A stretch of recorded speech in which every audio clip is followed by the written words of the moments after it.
Good morning, everyone. I think we can start because Ambassador's here. So we'll let the participants join in as we go. Uh, so anyone who is not on mute, please make yourselves on mute. An earnest request helps us in the recording. So thank you. So, good morning, everyone, and welcome to another edition of Fireside Chats with Asian Pathfinders. I'm Pallavi Ade, the co founder of Asian Pathfinders, along with Shreyas Deshmukh, who is the co host with me today. Today we are really honored to have His Excellency Ambassador Dr. Ralph Eichner, who is Switzerland's ambassador to India and Bhutan, joining us for this session on global to digital governance and sorry, Switzerland as a hub of international policy. So before I pass it on to moderator Shravan Vodegiri for the proceedings, just a brief about Asian Pathfinders. Uh, so, okay, yeah. So we are a knowledge sharing platform. It started in 2020, and we are an open knowledge sharing platform. What we promote is constructive dialogue, a multidisciplinary dialogue.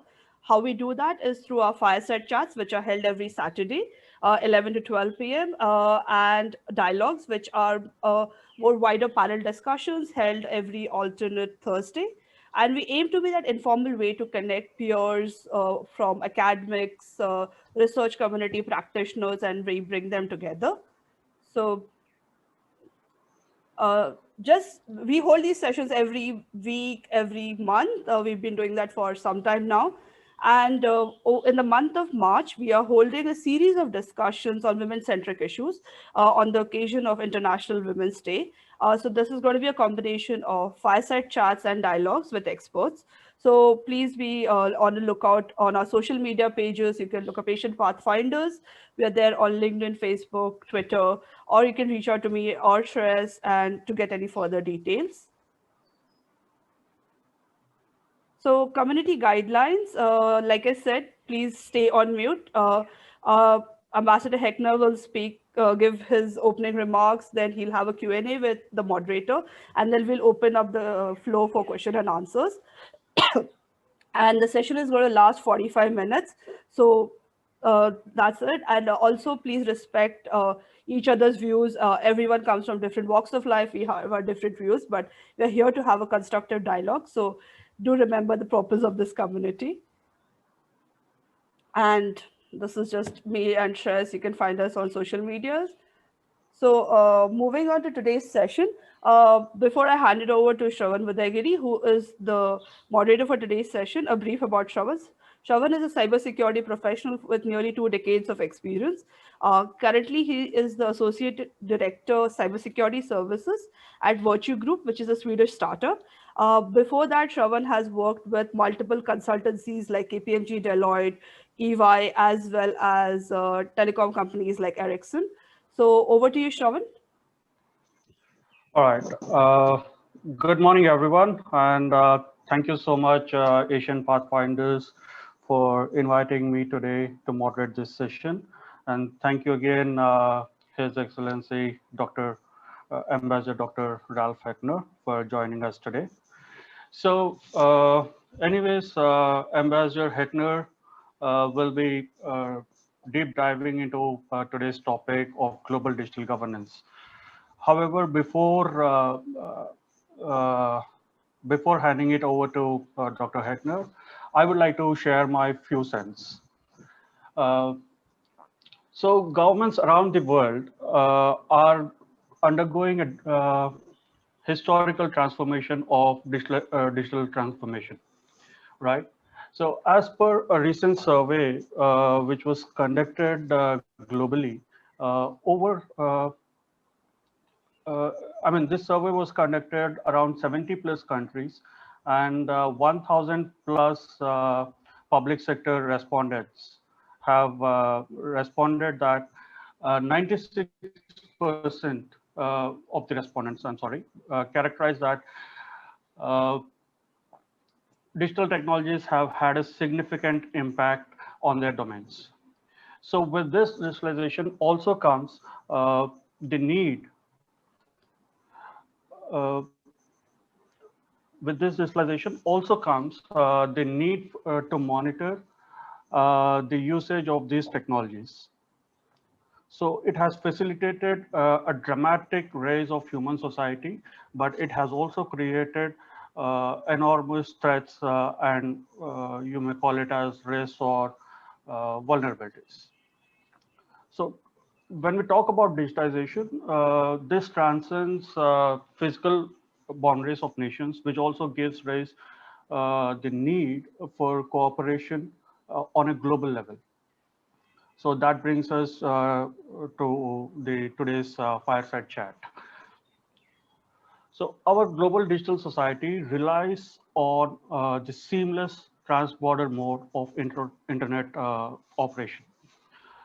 However, the governments across the world have their own laws and regulations and the norms that affects this society.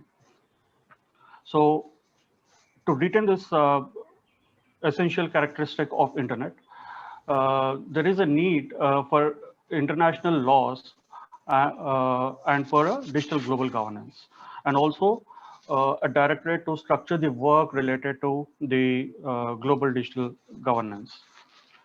So such international laws need to respect the state sovereignty as well as give individuals better control of their data. So to perform this role of being the actor which brings the nation states together and still retain data privacy aspects, Switzerland, I think, in my opinion, is the right player. So to elaborate this further, I will now call His Excellency Dr. Ambassador Dr. Ralph Heckner, who is a Switzerland's ambassador to India and Bhutan, to share his insights with us before I pass it on to. Before I pass it on to Ambassador Heckner, a small brief about him. So Ambassador Heckner is a career diplomat. He has been with Swiss Foreign Service for the last 24 years. Before coming to Delhi, he served as ambassador to Kenya with concurrent expeditions to Burundi, Rwanda, Somalia, and Uganda, as well as permanent representative to the United Nations office at Nairobi. Previously, he has served with the Swiss embassies in Rome and Washington, D.C. In Switzerland, he has worked in the Economic and Financial Affairs Division, as well as the Office Director of Human Rights Policy. In the past, he has also held the role of Deputy Head of the United Nations and International Organizations Division, which is the Swiss government's primary interlocutor with the United Nations. Before moving to Kenya, he was the head of Crisis Management Center under Swiss Federal Department of Foreign Affairs. Born in Davos, Ambassador Heckner holds a PhD in contemporary history and is married with 2 children. So over to you, Ambassador. Thank you, Shravan, for your kind introduction, and thank you, Pallavi and Shreyas, the organizers, the Asian Pathfinders, for inviting me today. I'm very happy to be here with such an important number of bright people, and I'm very much looking forward to today's interactions. Let me start on a personal note. You said that I started my career 24 years ago, and yes, I expected at that point that I would deal with global governance, because global governance is center stage and the core of diplomacy. But I would not have thought of dealing with and talking about digital global governance. And but here we are, and that's exactly what we are doing. So this is definitely also the beauty of being a diplomat. And for a long time, it was enough in order to be up to date as a diplomat to read books about history, geography, culture, learning languages. But today, this isn't enough anymore. You have to be up to date as a diplomat on emerging trends and innovation. So years back already, I started with a habit to read books on innovation and trends, and not being the author of the books, I can make some publicity for at least two.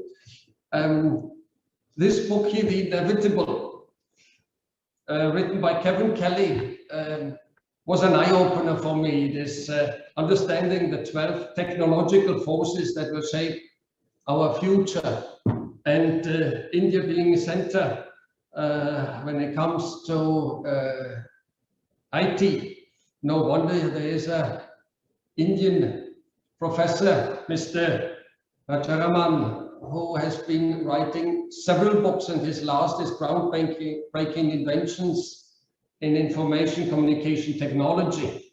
And he's also writing columns in newspapers, and they are of high interest to me. I'm reading them each time. So this is now the new normal, and for that reason also I was very happy when the Asian Pathfinder asked me to engage with you on the topic of digital global governance. It gave me the opportunity to learn more, and this is my first time that I will speak about the subject, but I'm sure with the Asian Pathfinder we will find our path through the digital space. But before I start off, let us be mindful why we are talking about digitalization and digital global governance, and that is thanks to India, because India invented the number 0, and without the number 0 you would not have mathematics, and without the number 0 you would not have digitalization.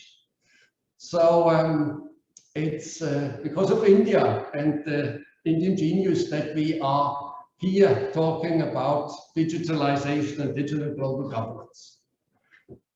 Shravan already touched upon the question why digital global governance is important, and let me continue on that path.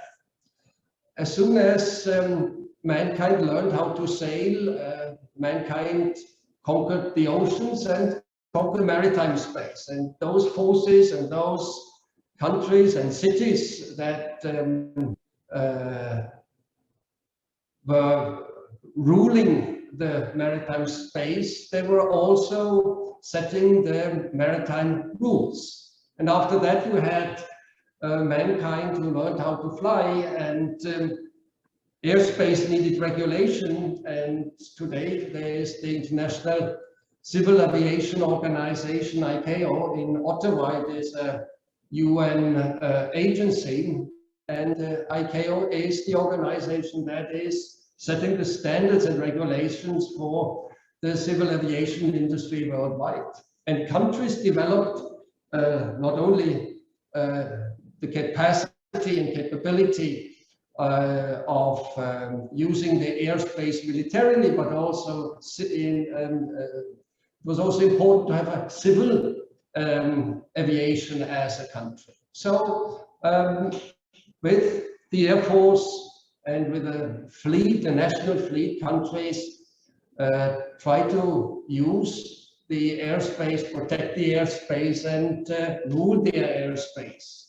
And after that you had space. As soon as mankind was able to send rockets on in space, you had the race for space. And today you're even seeing private citizens competing for space in space together with other countries. And you have countries that set up space forces, and that gives you a flavor of now the new competition in space. And India has always been a country with the capacity to exploit space, and is part of parcel of that race, this new race in space. And now you have the digital space, and there in this space you have again companies competing with each other. They're called big tech, but you also have more and more companies and states competing with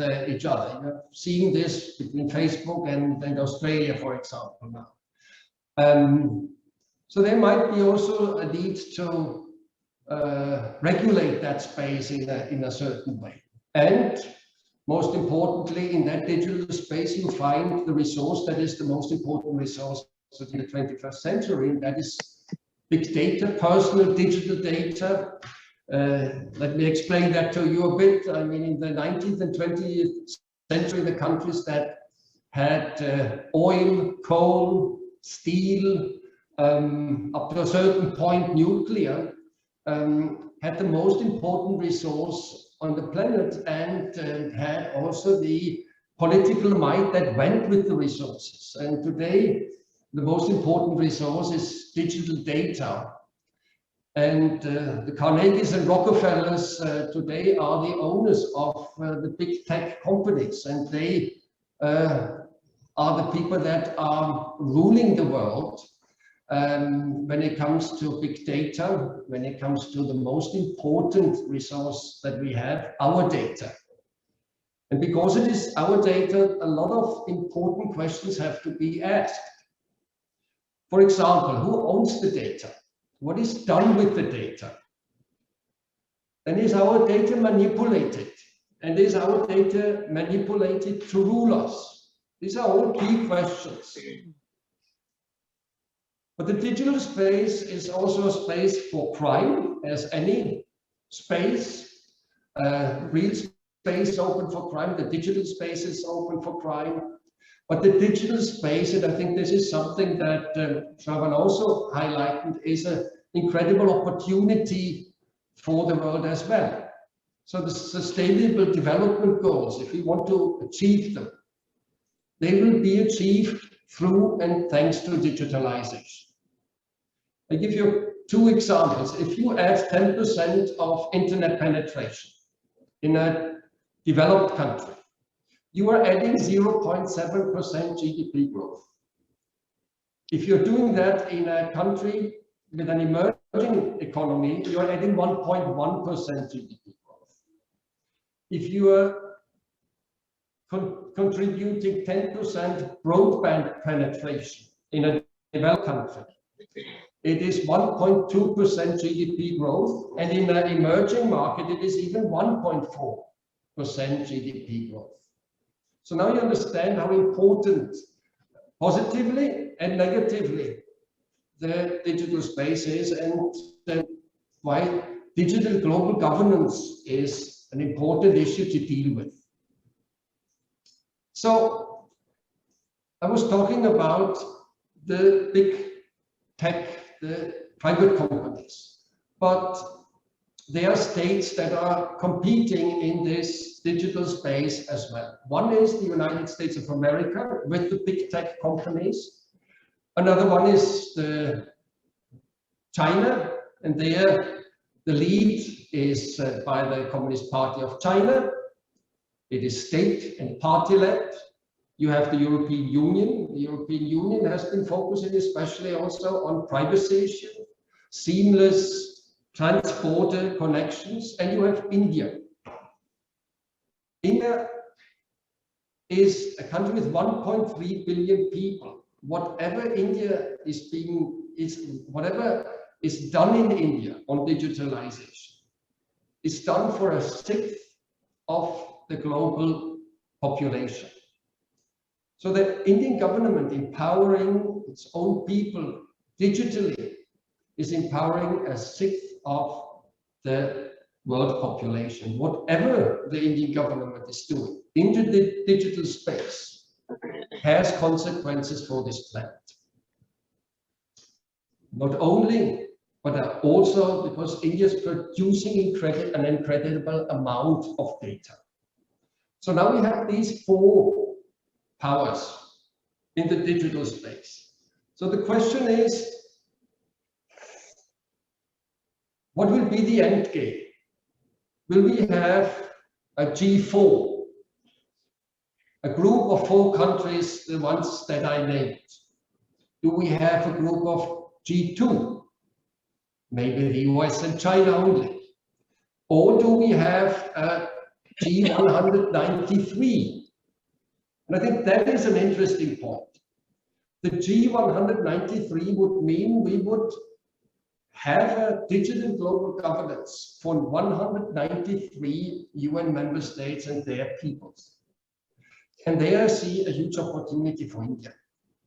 India is already a very generous country when it comes to the vaccination drive and its vaccination diplomacy.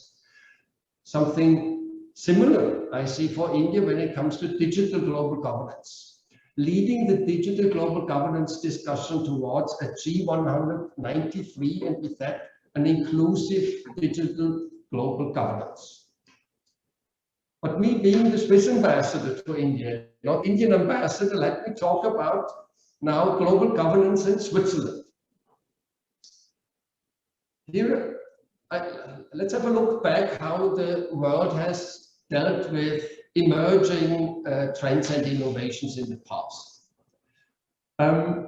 With the emergence of a vicious power political competition in Europe, and with the emergence of new technologies for warfare, there was a need to regulate wars, these new kinds of wars. And that was the beginning of the Geneva Conventions. 12 states signed on the Geneva Conventions, and we had the establishment of the International Committee of the Red Cross in 1864 in Geneva. In the 19th century, you also had the emergence of the telegraph. That was a revolution. That was a communication revolution globally. And there was the need to regulate the telegraph communication. And with that, we had the establishment of the International Telegraph Union in 1865. And that is today's International Telecommunication Union, located in Geneva. You also had the World Postal Union, which was founded in 1874 in Bern. Again, the world thought it would be important to regulate connectivity and communication. And last but not least, you had also the emergence of this new technology called railways. And in 1893, the Intergovernmental Organization for International Carriage by Rail was established again in Switzerland in Bern. And after World War I, a war that is called the Great War because of the horrors, you had the establishment of the League of Nations in Geneva. And the mandate of the League of Nations was to maintain world peace. So you see new technologies, new trends, new issues and challenges were dealt with by creating international treaties, conventions, and by establishing international organizations. And that's how gradually Switzerland turned into the place where global governance was being made, and where important politicians met and discussed.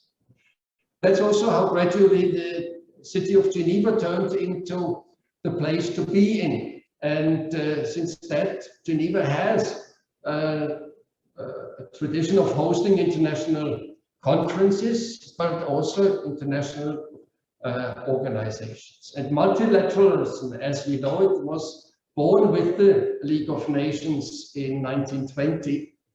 And with that, whatever we do when it comes to multilateral diplomacy, the beginning is in 1920 in Geneva. So how is multilateral diplomacy being done in Geneva, and who is doing it? There are 41 international organizations located in Geneva. And there are many more UN agencies that are located in Geneva too. There are 750 ONGs and universities and think tanks in Geneva. And there are 32,000 internationals, diplomats, representatives of international organizations, non-governmental organizations in Geneva too. So this is quite some global brain power that is living and working and thinking in Geneva. And not only you have the brain power, you also have, with these 41 organizations and different UN agencies, there's not one subject, not one issue that is of importance to the world that is not being dealt with in Geneva. You have disarmament with the Conference on Disarmament that is important of peace and security, which normally is being dealt in New York. You have humanitarian action and humanitarian law. You have human rights with the Human Rights Council. You have migration. You have labor, International Labor Organization. You have trade with World Trade Organization. You have science and telecommunications. I talked about International Communication Union. You have health. The World Health Organization has been the organization that we heard of very much and very frequently over the last 12, 14 months. We even have sustainable development and environment that has been dealt with in Geneva. So this is massive. This is massive. And in Geneva, Geneva is the global policy-making place, and no wonder it is also the policy-making place in the digital arena. Let me just highlight the organizations that are dealing with communication and digitalization in Geneva. You have the International Telecommunication Union, which I mentioned already twice. You have also the so-called Secretariat of the UN Internet Governance Forum. We will talk about the Internet Governance Forum later. You have the International Organization for Standardization. And you have the International Electrotechnical Commission. So you find institutions in Geneva that are dealing and have been dealing with digitalization and governance questions in the digital space. Last but not least, let me now come to Switzerland and digital global governance. If we have the International Geneva and we have organizations and think tanks that are working on digitalization and digital global governance, it is clear that this has to be one of our foreign policy priorities. The International Geneva is a priority and has always been a priority for the Swiss government to strengthen the International Geneva, and with that the know-how to find solutions for challenges of the world, but also when it comes to our foreign policy in general. The Swiss government just launched and published its new foreign policy strategy a year ago. And for the first time, digitalization is now a priority issue for Switzerland's foreign policy. My Minister, Federal Councillor Cassis, was the minister who was pushing for that. And he was also instrumental to create an administrative unit in the foreign ministry in order to deal with digitalization now. And he came up with a specific digital foreign policy strategy, which was launched in January this year. And let me just quote 3 or 4 points when it comes to Switzerland's digital foreign policy strategy. What are the main objectives? First, it is investing and strengthening the International Geneva. No wonder, after what I explained to you, how important the International Geneva is for Switzerland and for digitalization. Second, strengthening the international governance and cooperation forums that exist. I was talking about the Internet Forum. Then there's an objective of digital self-determination for individual users. Prime Minister Modi was talking about a human-centric multilateralism when he spoke at the UN General Assembly in September last year. And here, looking into Switzerland's digital foreign policy strategy, you find the same thing. A digital self-determination for individual users is one of the objectives of Switzerland's digital foreign policy. And then we want to see digitalization being regulated in international law, and the use of the digitalization should aim for international cooperation. We want to see cooperation on digitalization in international fora and between states and not the country. So, in concluding,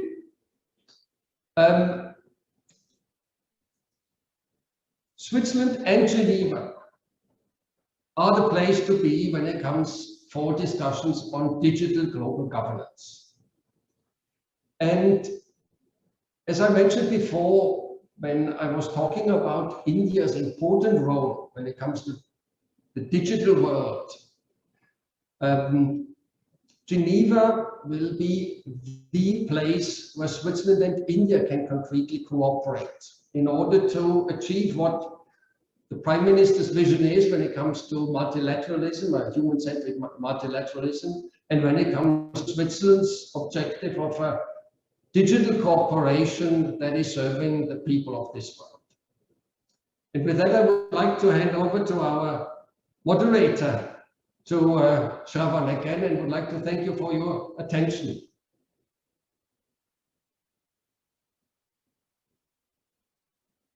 Shravan, you're on mute. Sorry. Oh, I'm sorry. Thank you, Ambassador, for your remarks on the digital global governance. So I see that you concluded by saying that Geneva would be the place for countries like Switzerland and India to defend their respective interests when it comes to the digital global governance.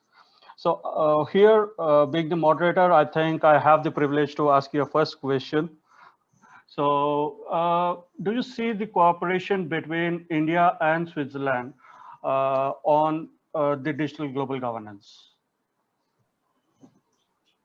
Thank you, Shravan. You have the privilege to ask the first question, and I have the privilege to talk quickly about our bilateral relations before I then answer your question about the scope for cooperation between India and Switzerland in the digital global governance arena.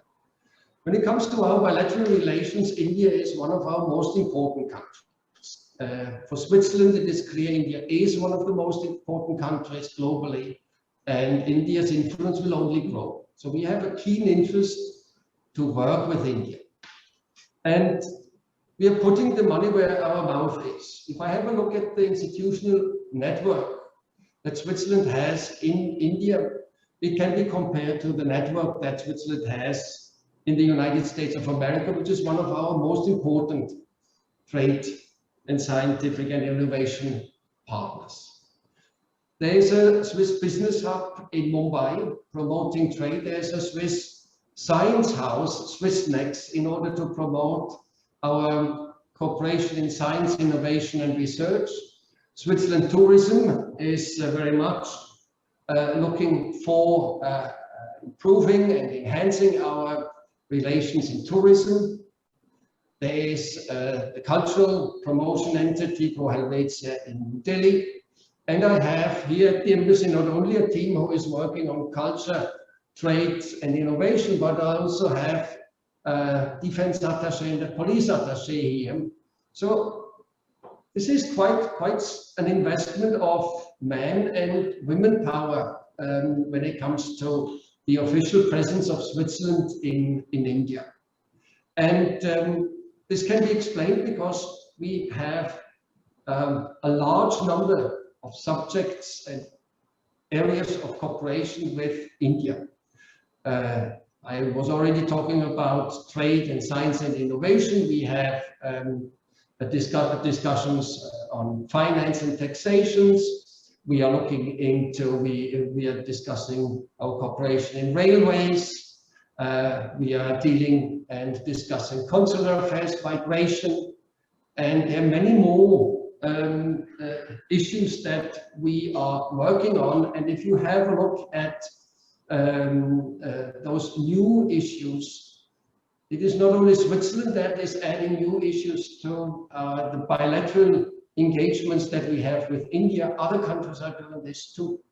For example, climate change, green technology, all that. e-health.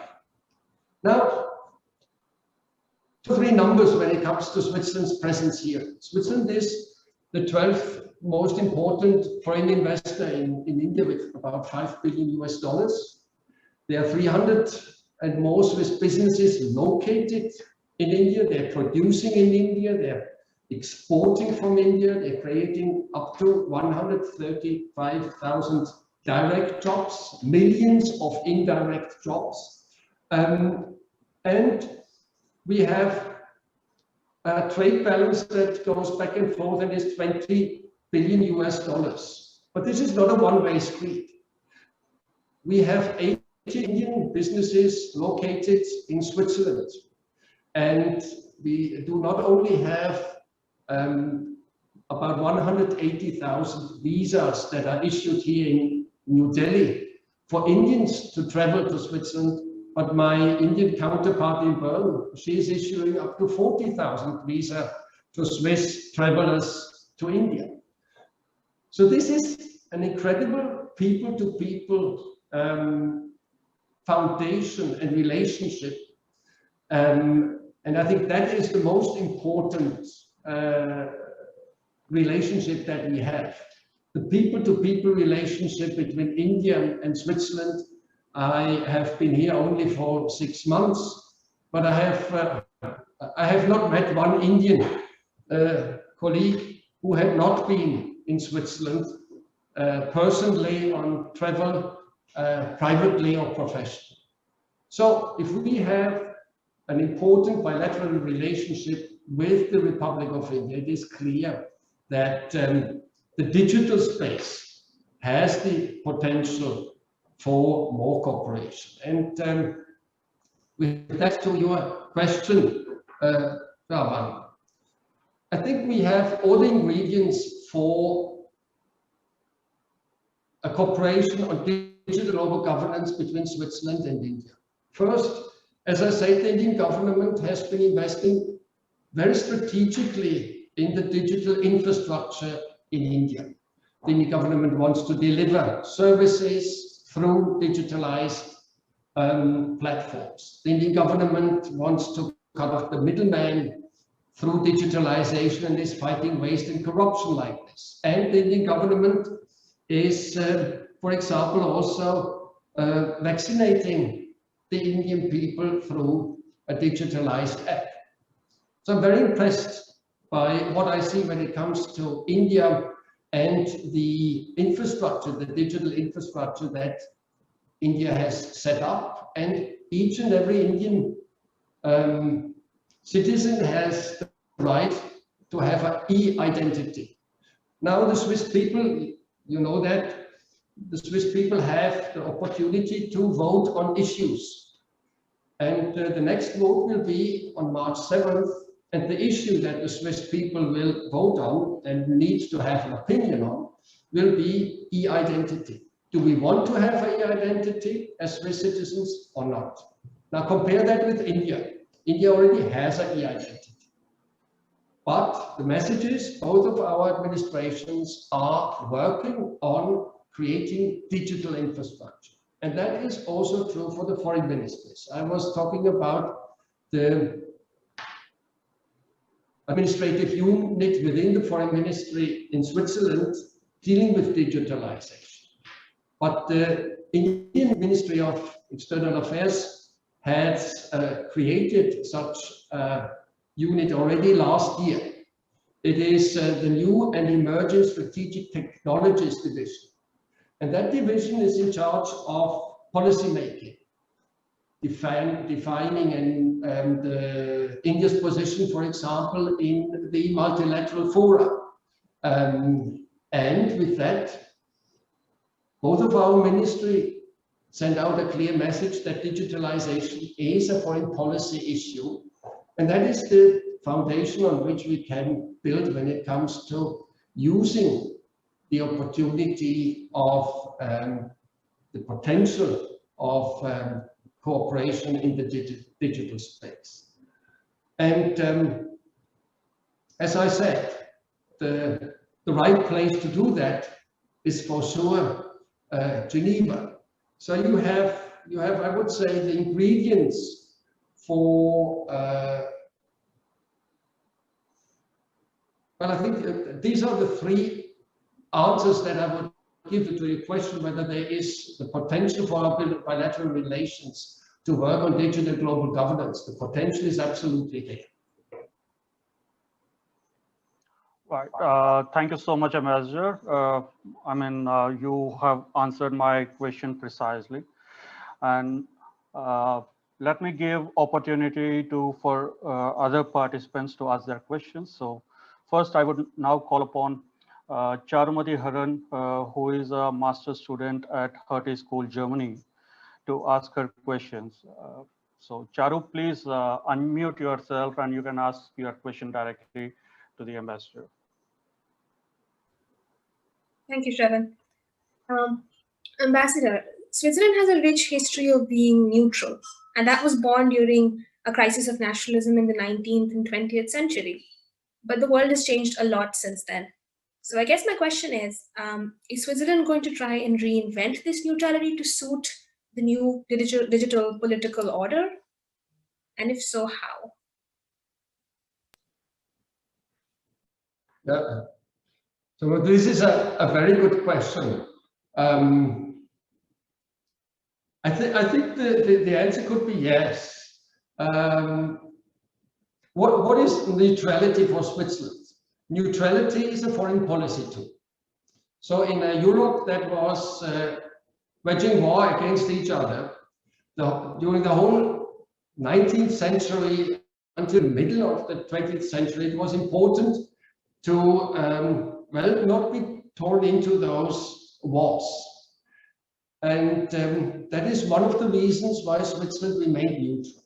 But that neutrality was not only an instrument for Switzerland's foreign policy, it was also, and that is very important, in the interest of the European powers. The European powers had the interest of at least one place where they could meet, but they could also do business, and that was calm. So important is, if we are talking about neutrality and Switzerland's neutrality in Switzerland's foreign policy, it has to serve a purpose. And I think the purpose of neutrality to the global powers was maintained also after 1945. Then after 1991, at the end of the Cold War, I think neutrality was not very much in demand. You had a moment of a unipolar world, and I think that can explain it. Afterwards, with the emergence of now again big power politics, Switzerland's neutrality and Switzerland as a place to meet is much more attractive again. So I think Switzerland's neutrality combined with the possibility to meet in Switzerland in an environment where you have a lot of know-how and that is peaceful is again in demand. So discussions on Syria, discussions on Libya, discussions on Yemen, they were all held in Geneva. And already before that, a lot of the Iran talks were being conducted in Geneva. So now your question when it comes to Switzerland's neutrality and the digital world. Switzerland is not part of the G2 or G4. Switzerland is not one of the major powers and players when it comes to digital global governance. We are not the US, we are not China, we are not the EU, and we are not India. So if you want to have,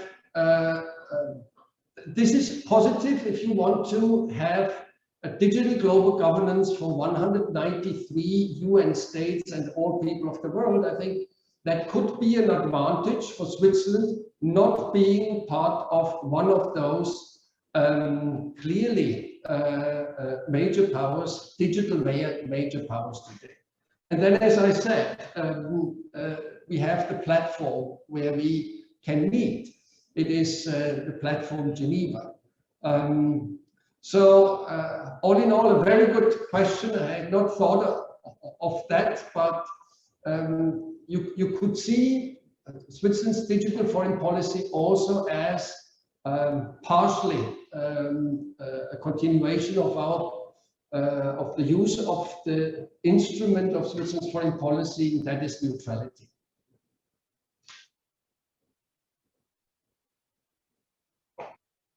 Shaman, you're on mute again, sorry.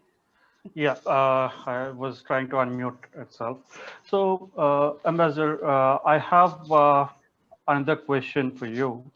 So, could you please elaborate on how Switzerland and India could remotely cooperate on the digital global governance in Geneva?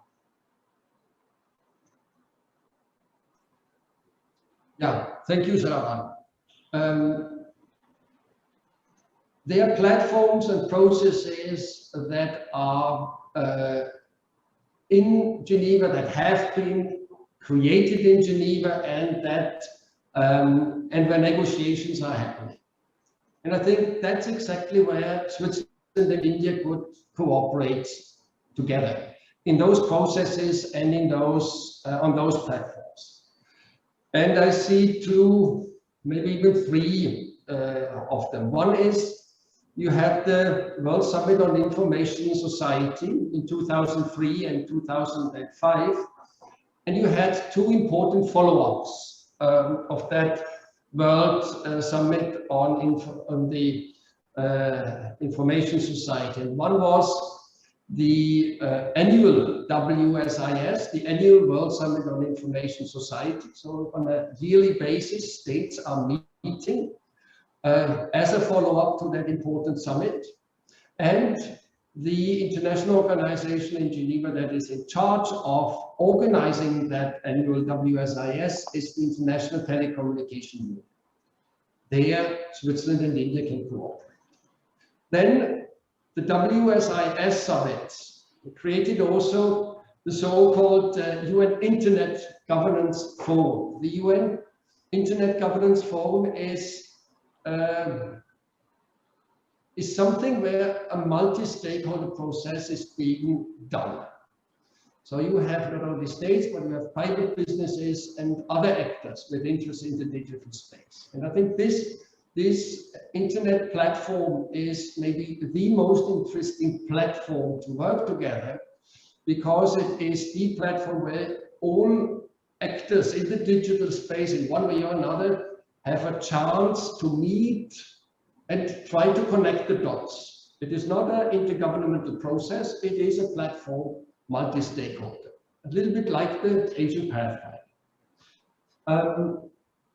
Then there's a second area where we can cooperate. The Secretary General of the UN published a roadmap for digital cooperation in June last year. And that roadmap for digital cooperation has quite a number of recommendations. One is to strengthen and deepen the Internet Forum, meaning to have even more connectivity and more multi-stakeholder approach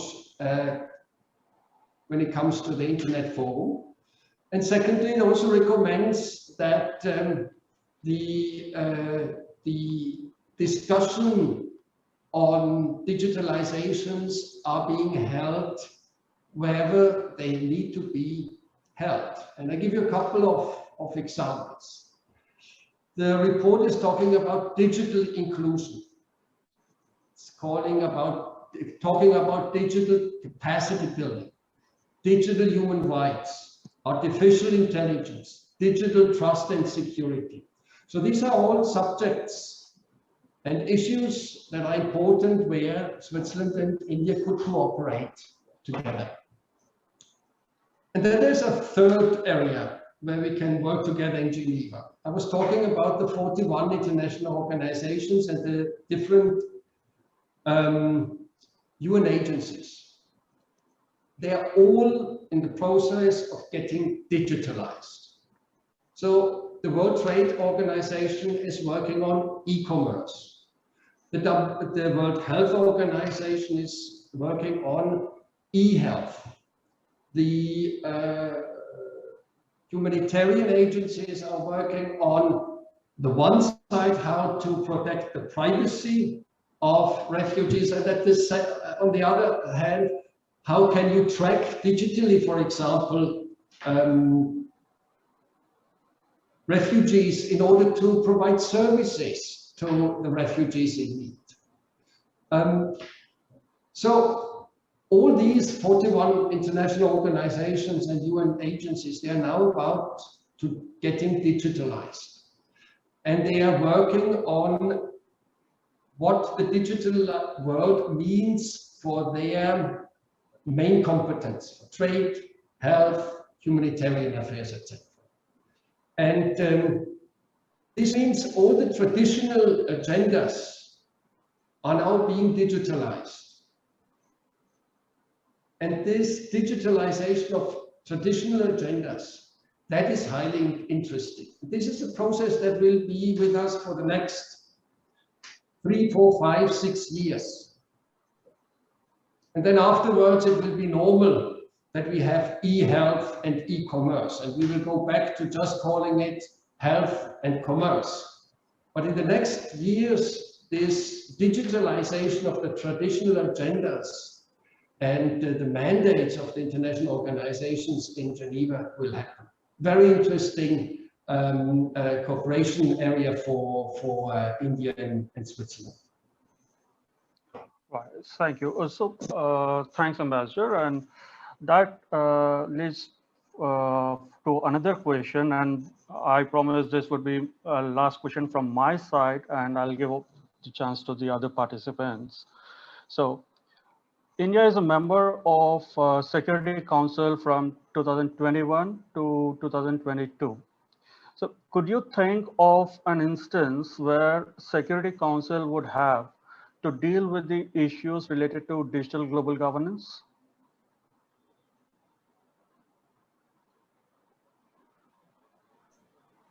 Thank you, Shravan. Yes, I could think of one. I was talking about the digital space being also a space for crime.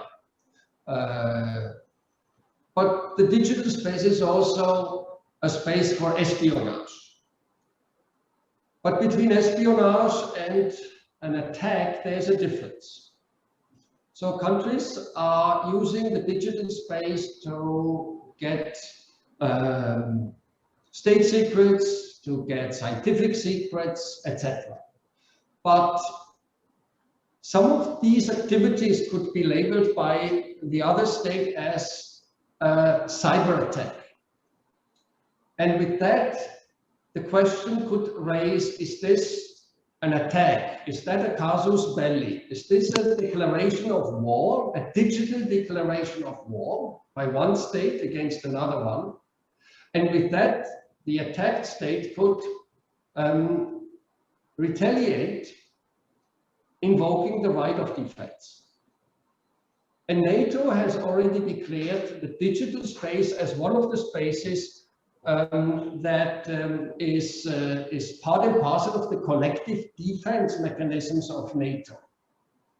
So whatever is happening in the digital space can have real world consequences on peace and security worldwide. So such a question, such a tricky and important question could land on the table and desk of the current representative of India in New York in the Security Council. So there is also a link between Geneva and what I was talking about before, when it comes to digital global governance, and New York and the Security Council. And for that reason, Switzerland would also like to be member of the Security Council in 2023 and 2024. And I'm sure in the Security Council, we would also work on digital global governance and maybe also issues like this. I hope I answered more or less your question. Yes, you did, Ambassador. Thank you so much. Now I'll ask Mr. Pawan Desai. He is the CEO and co-founder of Midcat Advisory Services to unmute himself and ask a question. Yeah, thanks a lot. I think fascinating talk, Ambassador. I think so many points to think about. I just wanted to understand, it's a great points which you have made. I think Switzerland is the best place because it is not G4. I think I really like that statement. But in terms of when we talk about digital governance, I think a lot of countries are working and making their privacy norms, their laws, and they are in somewhere contradiction to each other. So, and I truly believe digital global governance is not a bilateral issue. It is going to be a global issue. Otherwise, it's very difficult to implement it. So, how do you think are we going to solve this distrust, mistrust issue and have a truly a global sort of a consensus? Yeah, it is going to take time. It is not an easy thing to do. But what do you think needs to be done, and what are your views on that? Yeah, thank you, Mr. Desai. Again, a very good question.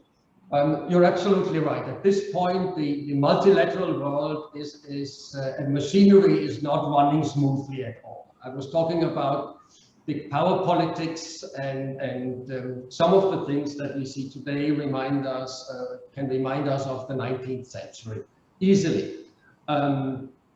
So hammering out international law on digital issues, being it privacy, etc., will be very difficult at this point. But at this point, what is more promising is I was referring to the Internet Forum that was one of the results of the World Summit on the Information Society. More promising is this multi-stakeholder platform. I give you an example from my time when I was dealing with human rights and I was making Switzerland's human rights foreign policy. At a certain moment, we realized that quite a number of private security companies had chosen Switzerland as their location for their headquarters.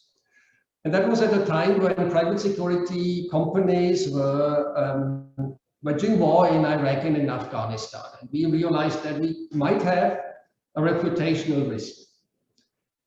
And for that reason, we wanted to regulate the private security companies, and especially we wanted to mitigate the risks that private security companies would violate human rights and international humanitarian law. And we started a multi-stakeholder process. So we invited the states that were waging wars with private security armies, the United States and the United Kingdom. And we were part and parcel of the process too, because of our reputational risk when it comes to headquarters of private security companies in Switzerland. Then we invited as a second group the private security companies, the very big ones, but a large number of them.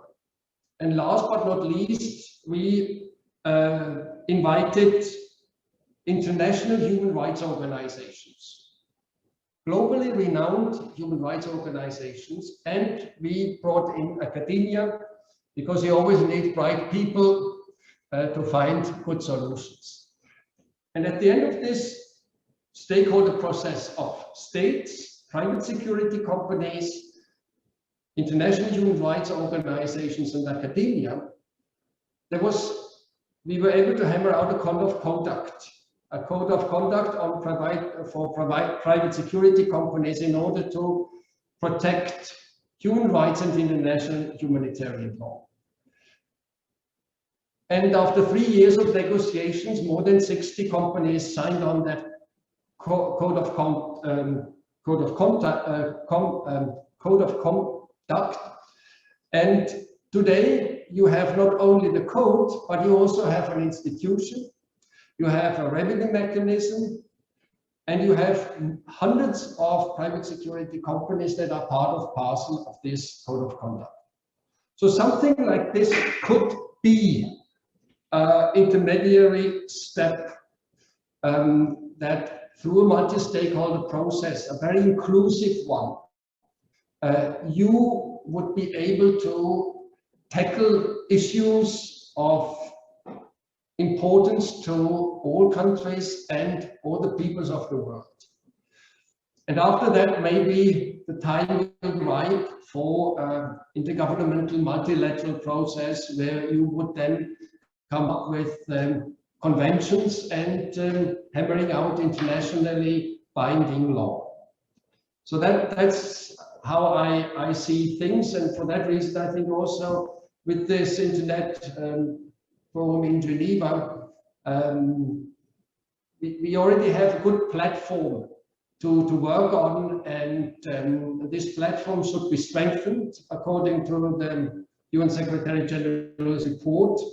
And it has now even a new name. It is called Digital House for Humanity. So the objective is humanity. It's not this or that country. It is humanity, the entire humanity that should be able to take a positive advantage of digitalization. But you're right. When it comes to international law making, this is a difficult time to do that. Thank you, Ambassador. Thanks. Shravan, over to you. All right, thank you. Thank you, Ambassador, for this engaging discussions. I did learn a lot from this session, and apologies to all the other participants who have their questions posted in the chat box and messages privately. But due to the lack of time, we are unable to take the questions right now. But we hope we'll have the ambassador back with us very soon and address all the other questions and any question that you guys may have. And with that, I will now hand it over to Shreyas to end this session. Thank you so much, Shravan. I'm sure we all agree that it was an insightful session on digital global governance. Thank you, Ambassador Heckner, for giving us an opportunity to host you for this important discussion on our platform, Asian Pathfinders, and also staying beyond the time to answer the questions. I would also like to thank today's moderator, Shravan Budegiri, for such an engaging and interactive session. And big thanks to Indranil Ghosh and the entire team at the Swiss Embassy for their cooperation. Most importantly, our engaging audience who made this session successful. Thank you all for staying beyond the time as well. Last but not least, my team from the Asian Pathfinders, Pallavi, Charu, Tanishk, Amy, thank you so much. And see you all for upcoming sessions in March. On the occasion of International Women's Day, we are organizing multiple fireside chats and dialogues on women-centric issues throughout the month. See you there. Meanwhile, have a nice weekend. Stay safe. Take care. Thank you so much. Thank you all. Thank you. Bye-bye. Bye-bye, everyone. Have a good weekend. Thank you.